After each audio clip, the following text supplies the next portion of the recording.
Hello friends, നമ്മൾ കടയിൽ നിന്നൊക്കെ വാങ്ങിക്കുന്ന മിൽക്ക് മെയ്ഡിൻ്റെ റെസിപ്പി ആയിട്ടാണ് വന്നത്. അതിന് പാൽപ്പൊടിയാണ്, നമ്മൾ പാൽപ്പൊടിയിലാണ് അത് തയ്യാറാക്കുന്നത്. അപ്പോൾ ആവശ്യത്തിന് പാൽപ്പൊടി ഉപയോഗിക്കുക. ഞാനിപ്പോൾ ഒരു അരക്കപ്പ് പാൽപ്പൊടി ഉപയോഗിച്ചിന്, 3/4 കപ്പ് പഞ്ചസാരയും 1 ടീസ്പൂൺ കോൺഫ്ലവറും 1 പിഞ്ച് അപ്പക്കാരം.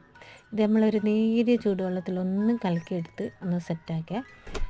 നല്ലോണം ഒന്ന് കട്ട കെട്ടാതെ കലക്കിയെടുത്തിട്ട് നമ്മൾ ഒരു നോൺ സ്റ്റിക്കിൻ്റെ തവയാണ് വെക്കേണ്ടത്. നോൺ സ്റ്റിക്ക് ആകുമ്പം അടിയിലൊന്നും പിടിക്കില്ല. എന്നിട്ട് നല്ലോണം കൈ തട്ടാതെ ഇളക്കി എടുക്കുക. അപ്പോൾ നമ്മളിങ്ങനെ ഇളക്കി എടുക്കുന്നതുകൊണ്ട് പതച്ച് വരുന്നില്ല.